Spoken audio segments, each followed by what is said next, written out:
Hello दोस्तों, आज हम शुरू करने वाले हैं यूपी पुलिस कांस्टेबल में पूछे जाने वाले मानसिक अभिरुचि के प्रश्नों को।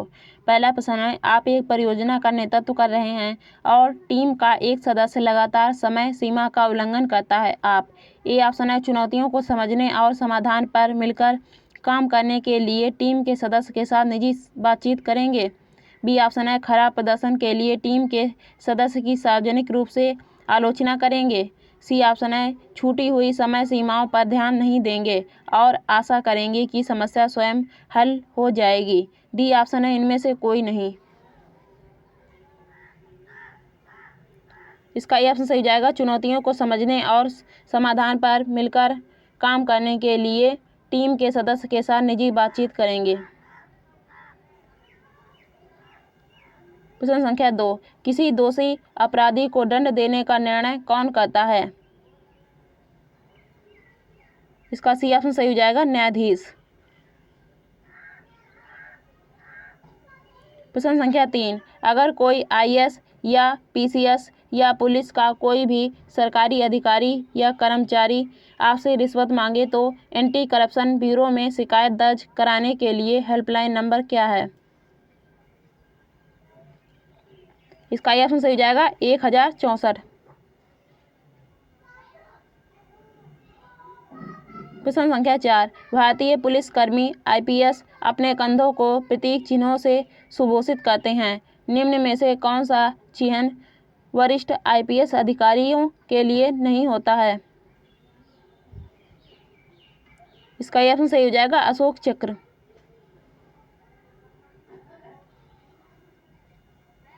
प्रश्न संख्या 5, हेड कांस्टेबल और सहायक उप निरीक्षक के बीच संघर्ष के मामले में आप घटना की रिपोर्ट किसे करेंगे? इसका बी ऑप्शन सही हो जाएगा, अवर निरीक्षक, जिसे एसआई कहते हैं।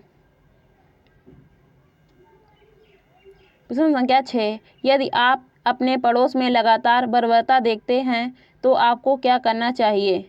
ए ऑप्शन है, समस्या पर ध्यान नहीं देना चाहिए। बी ऑप्शन है, सीधे उपद्रवियों के पास जाना चाहिए। सी ऑप्शन है, बर्बरता को अनदेखा करना चाहिए। डी ऑप्शन है, परिस्थितियों के बारे में नज़दीकी कानून प्रवर्तन संगठन को सूचित करना चाहिए। इसका डी ऑप्शन सही हो जाएगा, परिस्थितियों के बारे में नज़दीकी कानून प्रवर्तन संगठन को सूचित करना चाहिए। प्रश्न संख्या 7, आपराधिक जांच में फॉरेंसिक साक्ष्य का क्या महत्व है? ए ऑप्शन है, फॉरेंसिक साक्ष्य न्यायालय में अप्रासंगिक और अविश्वसनीय हैं। बी ऑप्शन है, फॉरेंसिक साक्ष्य तथ्यों को स्थापित और संदिग्धों को अपराध स्थलों से जोड़ सकते हैं और आपराधिक मामलों का समर्थन। सी ऑप्शन है, फॉरेंसिक साक्ष्य का उपयोग केवल दीवानी मामलों में होता है। डी ऑप्शन है, फॉरेंसिक साक्ष्य का उपयोग मुख्य रूप से निर्दोष व्यक्तियों को दोषी ठहराने के लिए किया जाता है। इसका बी ऑप्शन सही हो जाएगा, फॉरेंसिक साक्ष्य तथ्यों को स्थापित और संदिग्धों को अपराध स्थलों से जोड़ सकते हैं और आपराधिक मामलों का समर्थन। प्रश्न संख्या 8, आप एक हत्या की जांच के प्रमुख हैं और संदिग्ध के पास हालांकि कोई अन्य उपस्थित नहीं है। वह निर्दोष होने का दावा कर रहा है लेकिन उसके निर्दोष होने या दोषी होने का समर्थन करने के लिए कोई साक्ष्य नहीं है। आप ए ऑप्शन है, व्यक्ति को हिरासत में रखेंगे और मामले की आगे की जांच करेंगे। बी ऑप्शन है, संदेह के आधार पर व्यक्ति को गिरफ्तार करेंगे और उसके खिलाफ साक्ष्य खोजेंगे।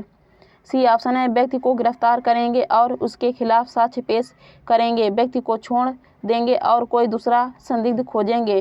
डी ऑप्शन है, इनमें से कोई नहीं। इसका ऑप्शन सही जाएगा, व्यक्ति को हिरासत में रखेंगे और मामले की आगे की जाँच करेंगे।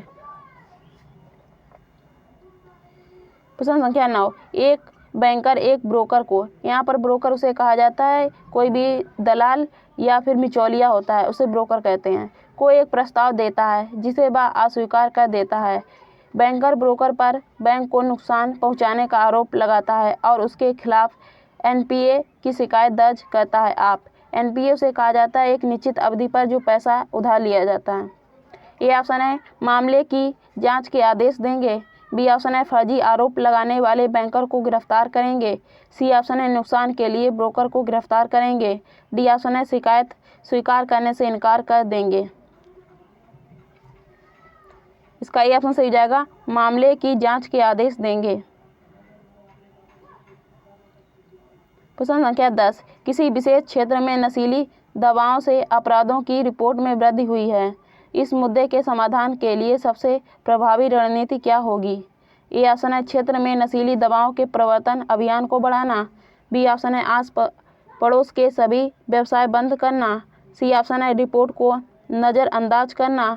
डी ऑप्शन है क्षेत्र में निवासियों के लिए कर्फ्यू लागू करना। इसका ये ऑप्शन सही हो जाएगा, क्षेत्र में नशीली दवाओं के प्रवर्तन अभियान को बढ़ाना। प्रश्न संख्या 11, आपको आवासीय क्षेत्र में होने वाली घरेलू हिंसा की रिपोर्ट प्राप्त होती है। आगमन पर पीड़ित ने कानून प्रवर्तन में सहयोग करने से इनकार कर दिया। इस स्थिति में क्या किया जाना चाहिए? ए ऑप्शन है पीड़ित के सहयोग की परवाह किए बिना संदिग्ध को गिरफ्तार करना। बी ऑप्शन है घटनास्थल छोड़ देना क्योंकि कोई साक्ष्य नहीं है। सी ऑप्शन है बिना सहमति के आवास की तलाशी लेना। डी ऑप्शन है पीड़िता को आरोप लगाने और सहायता मांगने के लिए राजी करना।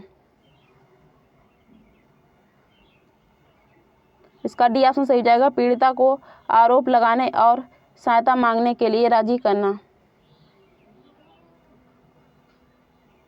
प्रश्न संख्या 12, उत्तर प्रदेश राजस्व संहिता 2006 के अनुसार राज्य सरकार कितने कलेक्टर, जिसमें सहायक या अतिरिक्त कलेक्टर शामिल नहीं है, की नियुक्ति करेगी?